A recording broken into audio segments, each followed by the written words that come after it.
Bismillahirrahmanirrahim.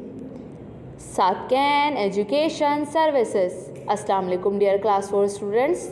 I hope you all are fine and safe at your home.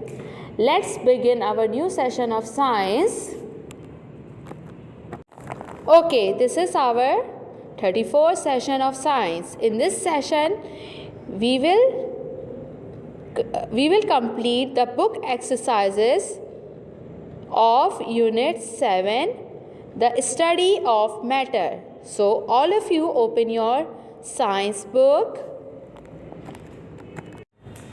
Okay, all of you open book page number 72. Exercise 1. Choose the correct answer. Okay, options are given here. You have to choose the correct answer and circle on it. Okay, number 1. Which of the following is not one of the properties of water? A. It has a definite volume. B. It does not have a definite shape. C. It has a definite shape. It does not smell of anything in particular. बेटा आपने ये बताना है कि इन चार जहाँ पे आपको चार प्रॉपर्टीज़ गिवन है, इन चारों जो प्रॉपर्टीज़ में कौन सी प्रॉपर्टी जो है वाटर की नहीं है। तो पहली प्रॉपर्टी क्या बताई इन्होंने कि it has a definite volume. तो आपको पता है कि पानी का तो डेफिनेट वॉल्यूम होता है। It does not have a definite shape, और पानी का डेफिनेट शेप नहीं होता, तो पानी का बिल्कुल भी डेफिनेट शेप नहीं होता। वो उसी कंटेनर का शेप जो है वो ले लेता है और वही जो है जिसमें वो मौजूद होता है। ठीक है। और थर्ड वाला है बेटा सी है, it has a definite shape. क्या इसका डेफिनेट शेप है मतलब लिक्विड जो होता है, पानी जो होता है, उसका डेफिनेट शेप है? नो। तो ये जो है वाटर की प्रॉपर्टी नहीं है, ये लिक्विड की प्रॉपर्टी नहीं है, डेफिनेट शेप नहीं होता लिक्विड्स में। तो आप यहीं पर सर्कल करेंगे, सी में सर्कल आपने करना है। ठीक है। It has a definite shape, it is your answer कि ये जो है प्रॉपर्टी नहीं है वाटर की। बाकी सारी प्रॉपर्टी हैं। It does not smell of anything in particular. पानी की आपको पता है कोई स्मेल नहीं होती। ठीक है। पानी बिल्कुल जो है स्मेल लेस होता है और कलर लेस होता है, उसकी ये सारी प्रॉपर्टीज़ हैं वाटर की। ठीक है। Okay, then come on next. Which of the following are ways to separate water salt from water? बेटा इन चार ऑप्शन में से कौन सा ऑप्शन है which of the following are ways to separate salt from water, जो सॉल्ट को आप सेपरेट कर सकें वाटर में से? A filtration, B evaporation, C decantation, D all of the above. A आपको फिल्ट्रेशन मेथड दिया हुआ है, बी यहाँ पे एवोपरेशन मेथड दिया हुआ है, सी यहाँ पे डिकेंटेशन दिया हुआ है।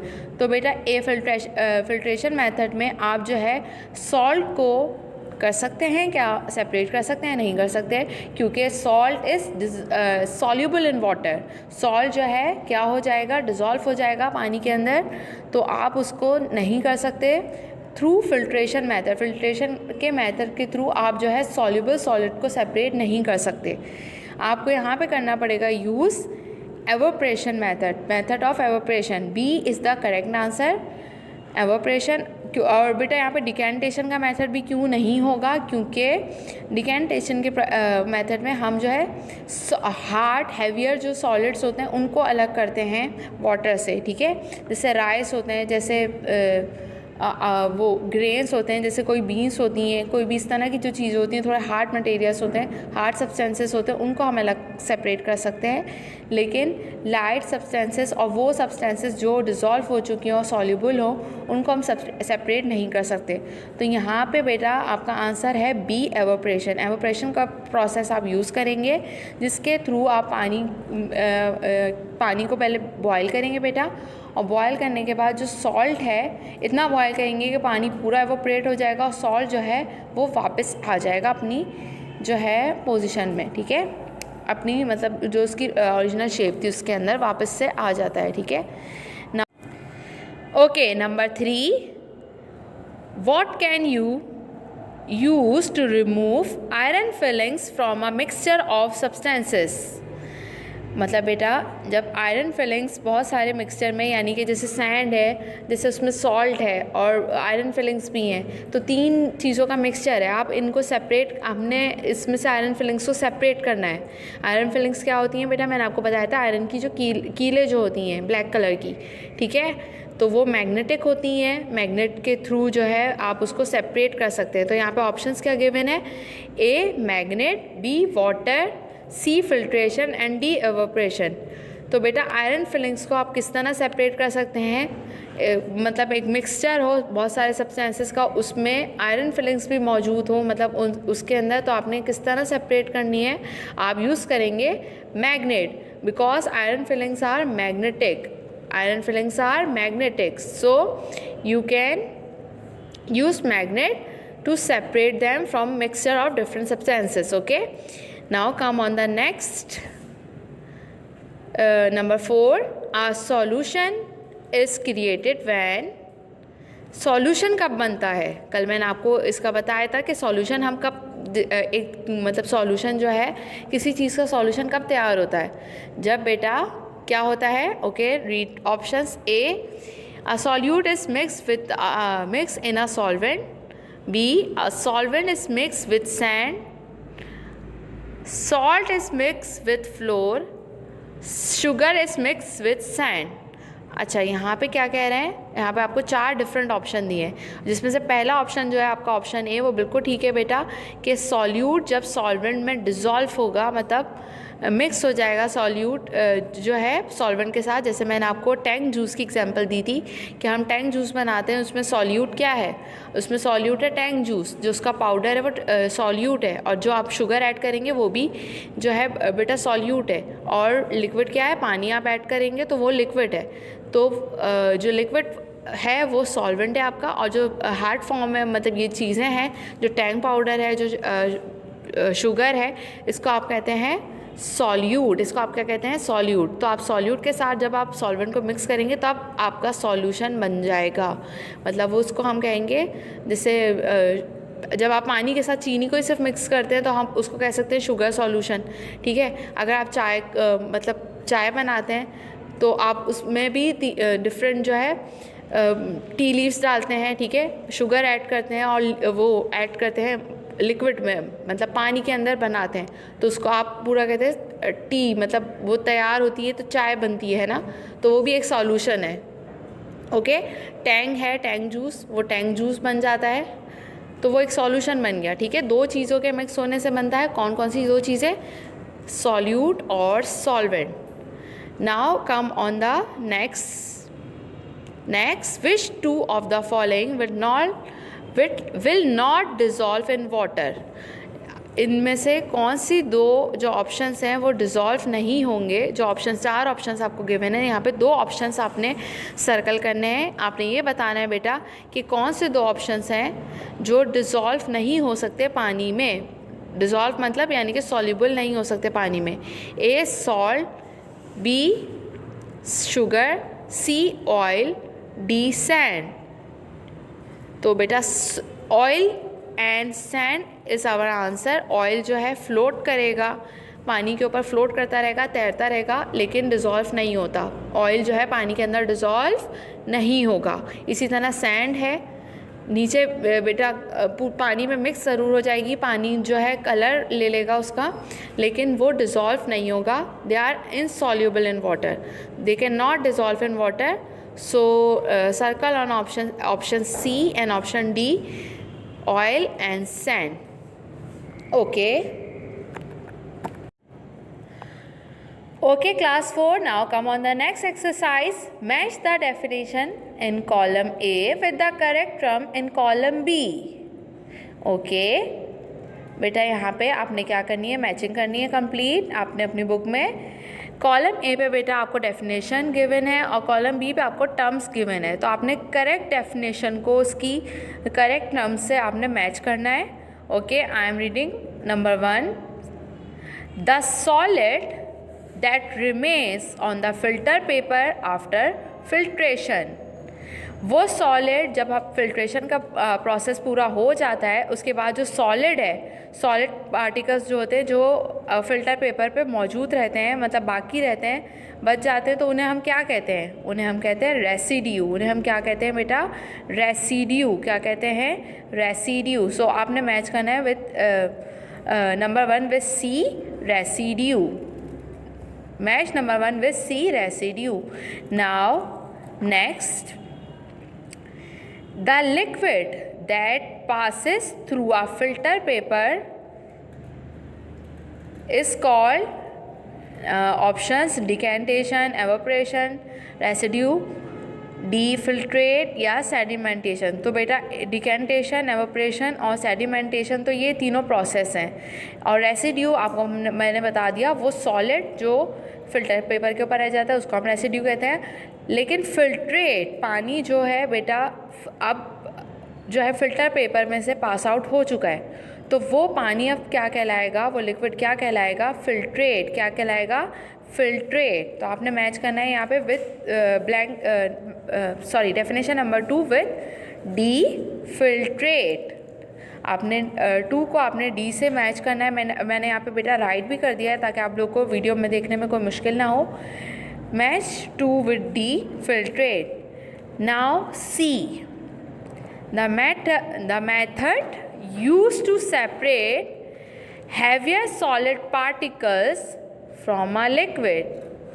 वो मेथड जो यूज़ होता है सेपरेट, जिसमें कर सकें हम हेवियर सॉलिड पार्टिकल्स को किस चीज़ से? लिक्विड से। हेवियर सॉलिड पार्टिकल्स जैसे कि राइस मैंने आपको बताया था, जैसे ग्रेन मैंने आपको बताया था, ठीक है। तो इनको जो इस तरह के जो पार्टिकल्स होंगे, जैसे बीन्स हैं, जैसे दालें, सीरियल्स होती हैं, दालों को भी हम जैसे सेपरेट करते हैं, पानी से अलग करते हैं, तो वो हैवी थोड़े पार्टिकल्स होते हैं। तो उनको अलग करने के लिए हम क्या करते हैं? डिकेंटेशन का प्रोसेस यूज़ करते हैं। कौन सा प्रोसेस यूज़ करते हैं? डिकेंटेशन का। Match number 3 with A, decantation. इसमें आप क्या करते हैं बेटा? जो भी आपका कंटेनर है बेटा, उसमें जिसमें पानी है और जिसमें सॉलिड जो हैवियर पार्टिकल्स हैं सॉलिड के वो मौजूद हैं, आप क्या करेंगे बेटा? उसको थोड़ा सा टिल्ट करेंगे, टेढ़ा करेंगे, और फिर जो लिक्विड होगा वो आप दूसरे कंटेनर में जो है बेटा वो आप उसको टिल्ट करेंगे, आप दूसरे कंटेनर में उसको लिक्विड को डाल देंगे, ठीक है। तो जो आपके हैवियर पार्टिकल्स होंगे इस तरह वो सेपरेट हो जाएंगे, क्योंकि वो नीचे सेटल डाउन हुए होंगे, तो लिक्विड जो होगा उसमें से इस तरह रिमूव हो जाएगा, ठीक है। तो आपने मैच करना है 3 को ए से, okay. Then come on next definition, when particles in a liquid fall to the bottom. अच्छा, अब particles in a liquid fall to the bottom, जब लिक्विड के अंदर वो पार्टिकल्स जो भी पार्टिकल्स हों जो फॉल हो जाए नीचे, फॉल टू द बॉटम मतलब फॉल का मतलब होता है गिरना, लेकिन वो नीचे जमा हो जाएं, एक जगह पे नीचे बैठ जाएं, उसको हम क्या कहेंगे? इस प्रोसेस को हम क्या कहेंगे? Sedimentation.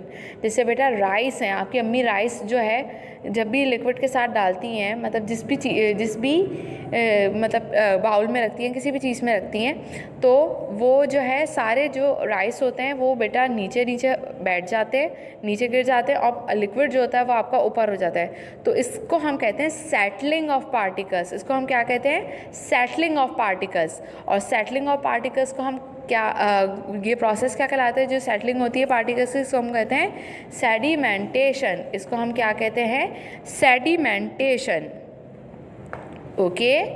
Now number 5, the method of separation in which the liquid is heated. अच्छा, वो कौन सा मेथड है सेपरेशन का? जिसमें आप लिक्विड को हीट करते हैं, जिसमें लिक्विड को ज़रूरत पड़ती है हीट अप करने की। तो आपको पता है बेटा एवोपरेशन के प्रोसेस में आप जो है लिक्विड को हीट अप करते हैं, और अगर आप हीट अप नहीं कर रहे, आप खुद से हीट अप नहीं कर रहे, तो सनलाइट जो है वो यूज़ होती है, हीट मतलब सनलाइट की हीट ली जाती है इस प्रोसेस में।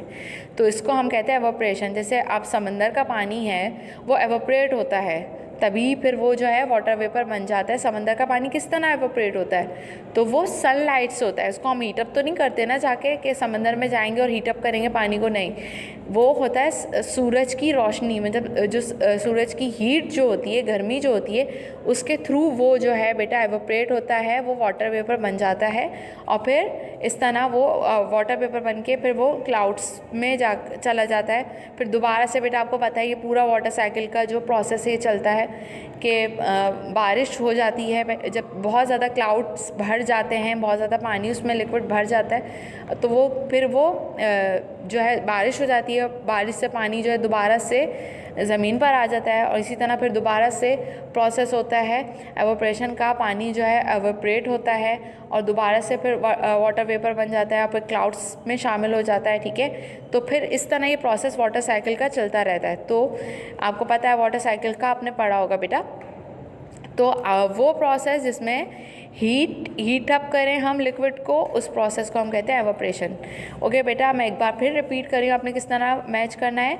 1 को आपने C से रेसिड्यू से आप मैच करेंगे, 2 को आपने D से फिल्ट्रेट से मैच करना है, 3 में बेटा आपने A से मैच करना है, 4 में आपने बेटा E से मैच करना है और 5 में बेटा आपने B से मैच करना है। You have to complete both the exercise with very good handwriting. In your book, mention date on this page number 72. The session of science has been completed now. Our unit 7 is also completed now. We will do some interesting and new topics in our upcoming session. Till then, take very good care of yourself. Allah Hafiz class 4.